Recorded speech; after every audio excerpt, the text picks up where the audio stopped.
Hi, welcome to Craft with Kathy. Welcome to Tipsy Tuesday. Tonight's going to be a little bit different. I want to chit chat a little bit, and then talk about something else that I'm going to be working on in the next week or so, and kind of like a theme project or whatever. So let me know where you're viewing from. Drop me a line in the comments. I am coming at you from the suburbs west of Chicago, where it is a nice sweltering, or was a nice sweltering 90 degrees today.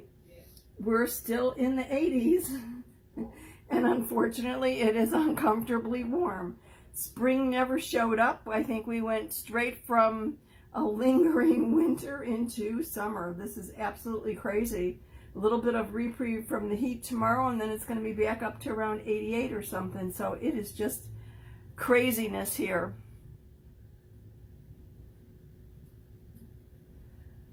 So I put something in the title about why do you craft? Why do you craft? What do you find rewarding?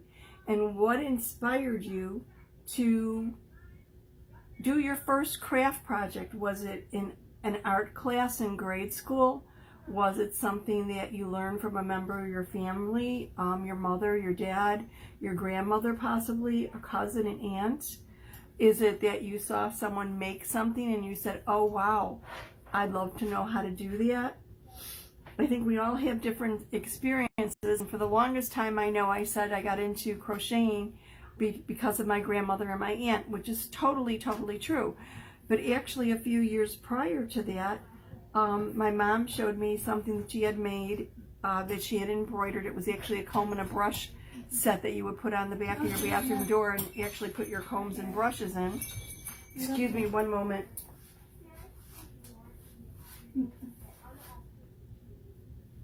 I'm live, sweetheart. What could I do for you? You just want to watch? You just want to watch? Yeah. Okay. Okay. Anyway, so I thought that was it, and then I don't know why one day, and maybe some of you have heard me talk about this, but I can remember in kindergarten, my kindergarten teacher was Mrs. Gerber, and over spring break, we had gone away for spring break, and over spring break, she must have been extraordinarily busy, because when we walked into the classroom, I remember just being transfixed and just in awe of the transformation that had occurred in the classroom. Now, it was a kindergarten class with probably about 45 students. It was a large kindergarten, and a large room with a craft area and a playhouse and, you know, the miscellaneous things that you normally find in a kindergarten. But she had gone around and gathered up a lot of branches and made hundreds of pink flowers out of Kleenex or out of tissue paper. And she had glued the pink tissue flowers to the branches and basically adhered them to where the walls meet the ceiling all around the room. So there was almost this canopy of what appeared to be cherry trees. Well, it was the time the cherry trees were blossoming in Washington, and it was magical. What could I say? And the very thought that she actually created this just was amazing. So that's my story. What's your story? Drop me a line, let me know what inspired you, what has made you a crafter or a maker.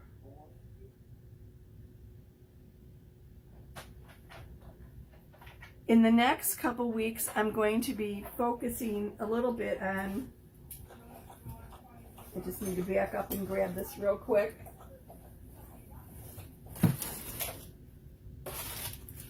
Our May Club Couture transfer. Oh, wait, I need to take a sip. Cheers.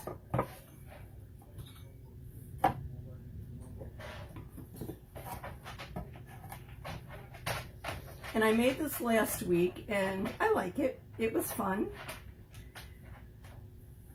And I'm going to be springboarding this idea into a bunch of a bunch of projects that deal a lot with lemons, or basically this color yellow and a deep green. Kind of a citrusy flair to my projects. Not all of them, I'll intersperse them in between other things. But what I want to do is create a tiered tray using everything lemon. Now, if you haven't made a tiered tray, or you don't have a tiered tray, no fret. Some of these projects are fine to stand on their own. If you don't have a tiered tray and are new to the whole concept of using tiered trays for decorating, know that you can make your own. All you really need is 2 plates or 2 flat surfaces, or surface with a rim is nice. And then you could either put a candlestick in between them, glue the bottom and glue the top to elevate it, and use something like that. The tree store's got lots of things like that. Or if you don't even want to go down that road, just grab a big bowl. It could be plastic, it could be glass, lucite, whatever. A big bowl, and just arrange some things with a theme inside that bowl. Tier trays are very popular. They have been for the last few years, and they give you a way to show your personality and style in your home. They've really taken off, and you might say, well, gee, I don't know where to put my tier tray. I don't have space for it. I don't know where I would put it or where I would display it. Well, let me give you a couple ideas, because really it's simpler than you think. You can display your tiered tray in your entryway, on a console table in your living room, on your kitchen counter, in your bathroom if you have a large bathroom, or if it's a smaller tiered tray, in a guest room, in a family room. The benefit of tiered trays is that basically you have a bunch of similar components in one consolidated area, and you could actually move that tiered tray from room to room. I like the idea of putting one in a guest room. What a nice, bright, cheery accent to a room for your company. And the components of your tier tray don't have to be expensive. They could be things that you've gathered up around your house. I'll show you right now. This is one of the components of my tier tray that I'm going to make. And actually, I find this kind of funny, but I had ordered this not too long ago, and they're actually, they came in a set of all different primary colors, but they're, oh goodness, they're washable replacements for Swiffers. But look at, this is the perfect lemon color, and I could actually just roll this up or scrunch it up on the bottom of my tray and set things on it, and it'll go great with the theme because of the color. And then I've gotten some, like a lemon tree branch. I actually have a little lemon tray in a pot. Isn't this adorable?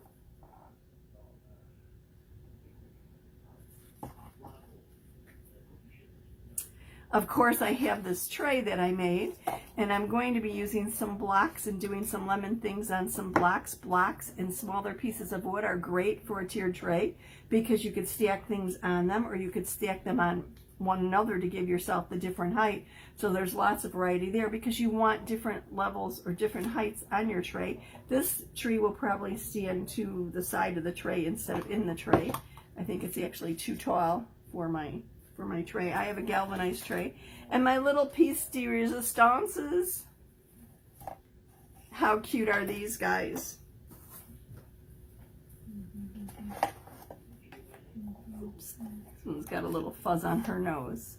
Aren't they adorable? Hi, Deb. We're all good. How are you? So with a few different objects, you could create a theme. And you just want things of different varying sizes. You might want to put a little greenery, obviously some leaves. They don't have to even be lemon leaves. They could be leaves, any type of greenery. Just kind of fill things up. Some candlesticks, maybe a little measuring cup, anything that you would have in yellow. Any of your dishware in yellow would be great in there. Just look around your house and see what fits. You'd be surprised at the things you could find. It's not that you have to go out and buy them. It'd be nice if you could actually make a couple pieces, and then when the season or the time is past, just pack everything up in one box and you have it for next year.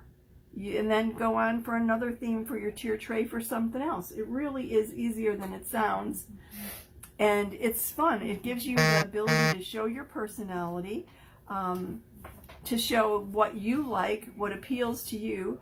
I have some ceramic dishes that I received from my great aunt when I was a kid, and I am just itching for the opportunity to use them. They don't match. There's a couple little saucers, and there's a couple little dishes for underneath the sauce. I'm sorry, there's a couple little cups and the little saucers to match them. But they're in pastels, but nothing in yellow, of course.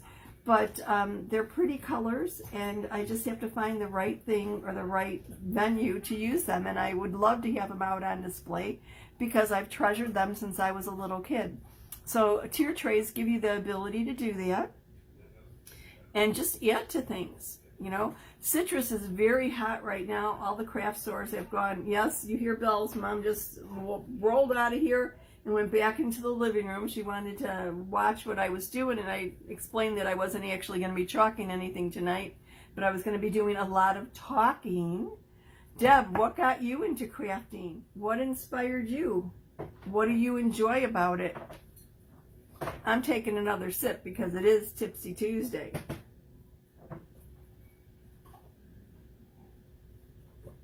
And truly, if you knew how my day was the last hour, this should have probably been a full glass. What do you think of my little gnomes? Aren't they sweet? A girl and boy gnome, and they're perfect. See the little lemons here and the lemons on the gnome hat? This little gnome needs a little beard trim, but I'll get the scissors out and fix him up a little bit. But he's cute.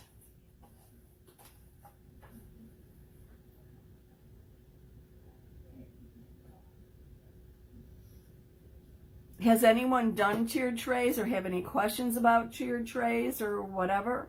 I mean, obviously, if lemons aren't your thing, I hear ya. I think I've become so obsessed with lemons, though, in the last week or two that I placed an order with Instacart today, and I'm always looking for something sweet for my mom because anything I could get her to eat, so much the better. The more calories I can get into her every day, the better, right? And I ended up ordering her little mini lemon buns. That's going to be her snack for later tonight. And it was like, whoa, I've got lemons on the brain.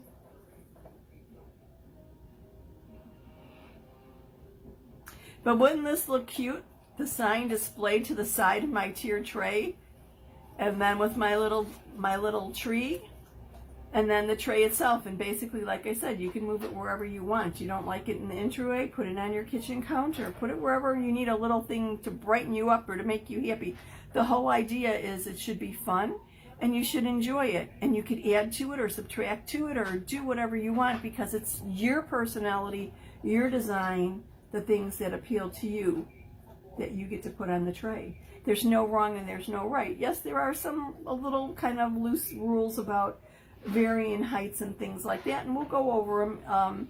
At some point I'll be bringing up little ideas every time we touch on a tiered tray, and then when I actually go to put mine together, I will record it. How cool is that, Deb? Yes, crochet is cool. I was thinking, first thing I learned was crochet from my grandma and my aunt, but actually my mom had taught me to do a little embroidery before then. So I was embroidering, I think, by the time I was 6 or 7. Nothing fancy, but it was still cool and it was fun. You know what? I'll text you. If anybody wants to know about any of the details on anything I have here, just PM me and I'll let you know where I dug them up, where I found them, whatever. Oh, and you know what? Oh my goodness, I don't know where I put them. I have a bunch of lemon slices. Let me see if I have them on the side of me. Nope, I didn't bring them over here. But they are cute, cute, cute. They're plastic lemon slices. They look pretty realistic, and I'm not quite sure if I'm going to put them on a garland or just set them on the tiered tray or what. But they are adorable. And of course, you could use farmhouse beads with a lemon on the end, or a tag with a lemon, I had a tag out here too, a lemon image or something on that. Like, you could do whatever appeals to you, like I said.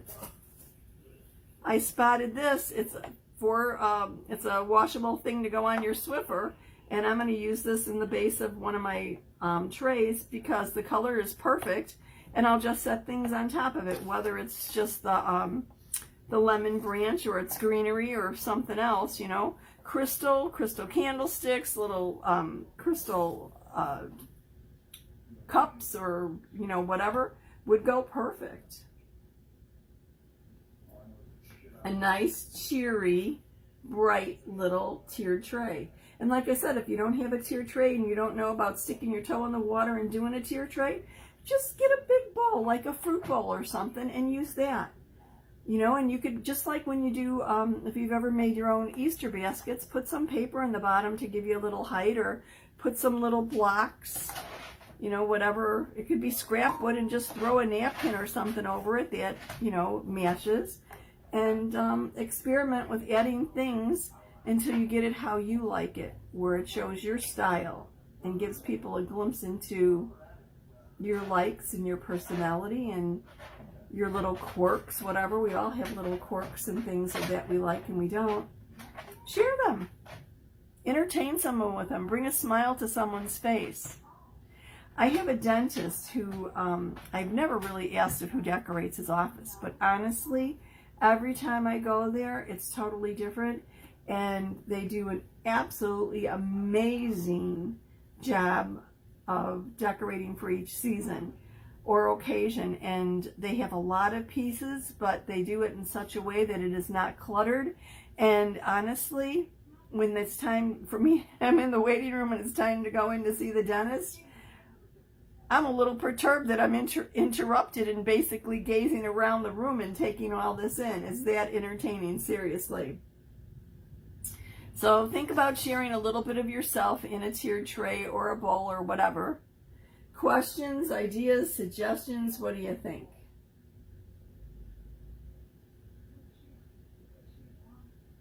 I know a little bit different from my my typical Tipsy Tuesday. I was actually going to make a lemon tag, and then I did not. Mom was up and restless, and I didn't get a chance to even go grab my tag. So, but I'll do that one day, probably this week. Cheers, cheers.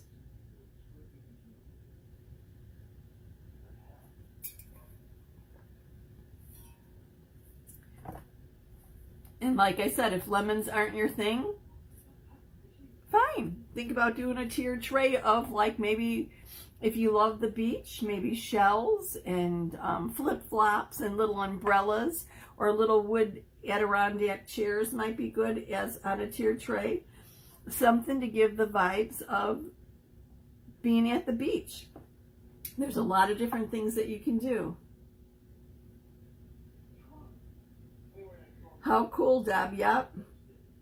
I think embroidery has kind of been a lost art. Not a lot of people do it. I really enjoyed it, and I went crazy as a teenager embroidering a pair of jeans that I stayed up all night the night before the village picnic because I wanted them done.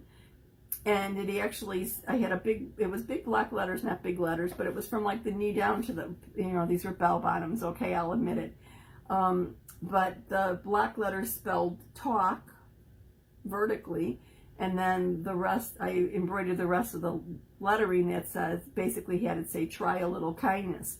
And then it was all flowers all around it and whatever. They were pretty cool. Not worth the work I put into them because it really took me a long time. But it was fun, and they were definitely different.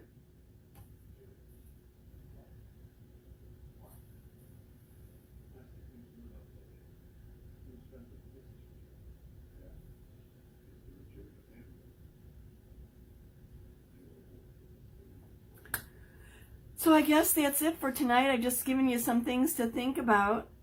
Oh, I know what else I wanted to say. I think sometimes, I think there are people who don't craft and don't understand people who do craft. And some people think crafting is kind of like, what's the word I want? Frivolous or whatever. But in reality, there's a lot of benefits to crafting. Crafting provides an outlet for your creativity and your passion for art. It builds self-confidence and pride in your own craftsmanship. It gives you a way of sharing and teaching the skills that you've learned. There are certain types of needlework, such as crocheting, embroidering, knitting, that are very, very meditative and can be very relaxing. Crafting can also give you a way to think through a problem. It helps you clear your mind, and it also fosters thinking out of the box for different solutions. It can be very relaxing, lowers your stress, lower your blood pressure. It also involves different areas of your brain.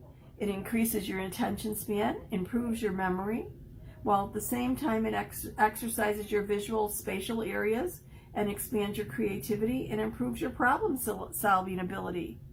So don't ever think of it as being frivolous. Use that artistic side. Craft away, enjoy yourself, and relax. Reap the benefits of something you like to do.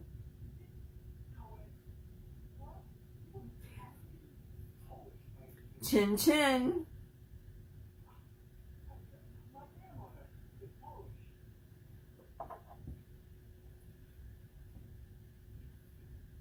How cool is it? Deb's dad got her into building, painting, and using her hands and her mind. Yeah. I think starting in those areas as a youngster is great. It teaches you a lot of things. It also teaches you patience. It teaches you to respect art, to have an eye to look at things. My dad had an appreciation for music and for art that was absolutely phenomenal. He could notice the littlest things, and he had the greatest ear. And when he would talk about when he was younger, even though he was born right before the Depression started, as he was a teen and into his late teens, he made sure that he saw different plays and different singers and different bands and things like that. He really enjoyed them and kept that enjoyment up through his whole life. And it was great. He had such an appreciation for the arts, even though he had a rough time growing up and obviously was not privy to any of that in grade school. So it makes a difference in a child's personality and in their outlook. I think anything that you could do to help foster that, go for it. Teach someone something you know. Share your love. Well, I'm going to let you go tonight. That's all I really had to say. Comments are greatly appreciated. Any ideas that you have or suggestions, things that you'd like to see, things that you don't like, whatever. Let me know what you're thinking, what's on your mind. This page is for you, so share away. Thank you so much for watching tonight. Have a good evening. See you soon.